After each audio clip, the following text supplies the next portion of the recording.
തേപ്പ് കിട്ടിക്കഴിഞ്ഞാൽ എന്താണ് പെട്രോൾ ഒഴിക്കാൻ നിൽക്കുക, പിന്നെ ഫോട്ടോ കത്തിക്കുക, എന്തൊക്കെ ഇപ്പൊ എന്തൊക്കെയാ പരിപാടികൾ? കേക്ക് കട്ട് ചെയ്ത് ആഘോഷിക്കുക. ഒരാളുടെ വീഡിയോ കണ്ട് എനിക്ക് ഇഷ്ടപ്പെട്ടു. അയാളുടെ ഭാര്യ എങ്ങോട്ടോ പോയി അത് എന്തോ അയാളെ ഉപേക്ഷിച്ചു പോയി. ആ മനുഷ്യൻ കേക്ക് കട്ട് ചെയ്തിട്ട് എല്ലാവരും ഒരു സെലിബ്രേഷൻ. ഒരു കണക്കിന് ഞാൻ അയാളെ അഭിനന്ദിക്കുക. കാരണം അയാൾ ഡിപ്രഷനിലേക്ക് പോയില്ല.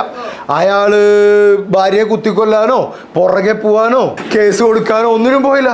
അയാൾ സെലിബ്രേറ്റ് ചെയ്തു. That's it.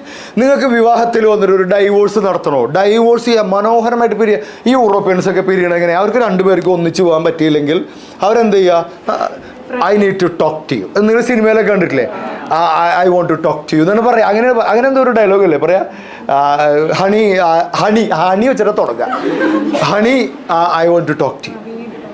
V need to talk എന്ന് പറയും. അപ്പോൾ അതിൻ്റെ അർത്ഥം തന്നെ രണ്ടുപേരും ഒരു കഫ്റ്റീരിയയിലൊക്കെ കണ്ട് സംസാരിക്കും.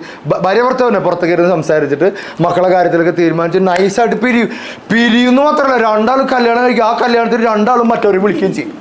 എൻ്റെ ഹസ്ബൻഡിനെ കാണാം, ഇതെൻ്റെ പഴയ ഹസ്ബൻഡ്. നമ്മളെ നാട്ടിൽ പഴയ ഹസ്ബൻഡിനെ കാണാം കൊല്ലാതെനിക്ക് എന്തിനാന്നേ. അതൊക്കെ ഉണ്ട്. റിലേഷൻഷിപ്പ് ബ്രേക്ക് ആയാൽ അത് താങ്ങാനും കൂടി പറ്റണം. ഞാൻ പണ്ടൊരു ക്ലാസ്സിൽ പറഞ്ഞു, ഒരാളെ ഹൃദയത്തിലേക്ക് കയറ്റുമ്പോൾ അയാൾക്ക് ഇറങ്ങിപ്പോവാനുള്ള വാതിലും കൂടി തുറന്നു കൊടുക്കണം. നീ കയറിക്കോ, പക്ഷെ പുറത്തിറങ്ങാനുള്ള വാതിലും ഉണ്ട്. കയറിയിട്ട് ഇറങ്ങിപ്പോയിക്കോട്ടെ. നൈസായിട്ട് നിൽക്കാൻ പറ്റണം. ജീവിതത്തിൽ രക്ഷപ്പെടണമെങ്കിൽ ഒറ്റയ്ക്ക് നിൽക്കാൻ പഠിക്കണം. ഒറ്റയ്ക്ക്. Be bold to be alone. ചില സമയത്തൊക്കെ നമ്മൾ ഒറ്റയ്ക്കായിപ്പോവും ഇല്ലേ? എത്രയോ സമയങ്ങളിൽ നമ്മൾ ഒറ്റയ്ക്കാണ്ട്. എല്ലാവരെയും കൂടെ നടക്കാനൊക്കെ ഭയങ്കര രസമാണ്. അത് വേണം. ടീം ബിൽഡിങ്, എല്ലാവരുടെയും കൂടെ നിൽക്കാനൊക്കെ പഠിക്കണം. അത് നമ്മുടെ പ്രൊഫഷണലിസത്തിൻ്റെ ഭാഗമായിട്ട്, ലൈഫിൻ്റെ ഭാഗമായിട്ട് ഒരു ടീം ബിൽഡിങ് നടക്കണം. ടീമായിട്ട് നടക്കണം, കൂട്ടുകൂടി നടക്കണം. പക്ഷേ ഒറ്റയ്ക്ക് നിൽക്കാനും കൂടി പഠിക്കണം. ഒറ്റയ്ക്ക് നടക്കാൻ പഠിക്കണം. ഒറ്റയ്ക്ക് ആഘോഷിക്കാൻ പഠിക്കണം. ഒറ്റയ്ക്ക് പോയി ഭക്ഷണം കഴിക്കാൻ പഠിക്കണം. ഒറ്റയ്ക്ക് സിനിമ പോകുന്നത് ഭയങ്കര രസമല്ലേ? ഒറ്റയ്ക്ക് നമ്മൾ പലപ്പോഴും ഒറ്റയ്ക്കായിട്ട് പോകുന്ന അവസരമുണ്ട്. എവിടേക്കാ?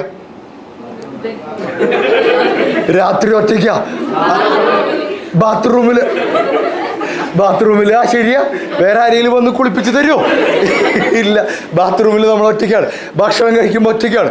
വിവാഹം കഴിക്കുമ്പോൾ താലി കെട്ടാൻ ആരെങ്കിലും സഹായത്തിന് പിടിക്കാൻ പറ്റുമോ? എടാ വിറച്ചിട്ട് വയ്യ, നീയും കൂടി ഒന്ന് കെട്ടടാ എന്ന് പറയാൻ പറ്റും? ഇല്ല. പെണ്ണിൻ്റെ ഉപ്പാക്ക് കൈ കൊടുക്കുന്നത് ചെക്കൻ തന്നെ, അയാൾ തന്നെ കൊടുക്കണം. പ്രസംഗിക്കാൻ സ്റ്റേജിൽ കയറുമ്പോൾ ഒറ്റയ്ക്ക് ചെയ്യേണ്ടി വരും. പരീക്ഷ ഒറ്റയ്ക്ക് എഴുതേണ്ടി വരും. ചില തീരുമാനങ്ങൾ ഒറ്റയ്ക്ക് എടുക്കേണ്ടി വരും. ചിലത് ഒറ്റയ്ക്ക് നടക്കാൻ പഠിക്കണം. ചില ആളുകൾ നമ്മുടെ ജീവിതത്തിലേക്ക് വരുന്ന people come to our life for a reason, for a season and sometimes for lifetime റിലേഷൻഷിപ്പിന് വരും. ചിലർ ചില കാരണങ്ങൾ കൊണ്ടുവരും. ചിലർ ചില സീസണിൽ വരും. ചില സീസണിൽ ചിലവർ വരും, അവർ വിട്ടുപോകും. ചില റീസണിൽ വരും, ചില കാരണങ്ങൾ കൊണ്ടുവരും, അവരും വിട്ടുപോകും. ഒറ്റയ്ക്കൊക്കെ വൈബുണ്ട് കേട്ടോ. ഒറ്റയ്ക്ക് നല്ല രസമുള്ള വൈബുണ്ട്. നമ്മളും നമ്മുടെ ചിന്തകളുമായിട്ട് കുറേ ഒറ്റയ്ക്ക് ഇരുന്ന് നോക്കി. ഫ്രണ്ട്ഷിപ്പായിട്ടൊക്കെ നടക്കണം, അത് രസമാണ്. ഒറ്റയ്ക്ക് നടക്കുമ്പോഴാണ് റിഫ്ലക്ഷൻസ് നടക്കുക. സെൽഫ് അവെയർനെസ് പറയും. ഞാൻ ആരാണ്, ഞാൻ എങ്ങോട്ട് പോകുന്നത്, എന്താണ് എൻ്റെ ശക്തി, എന്തൊക്കെ ഉണ്ട്, എൻ്റെ ജീവിതം എങ്ങനെ പോയാൽ മതിയോ, ഇത് ചിന്തിക്കണേ. ഡെയിലി കുറച്ച് നേരമെങ്കിലും ഒറ്റയ്ക്കിരിക്കണം.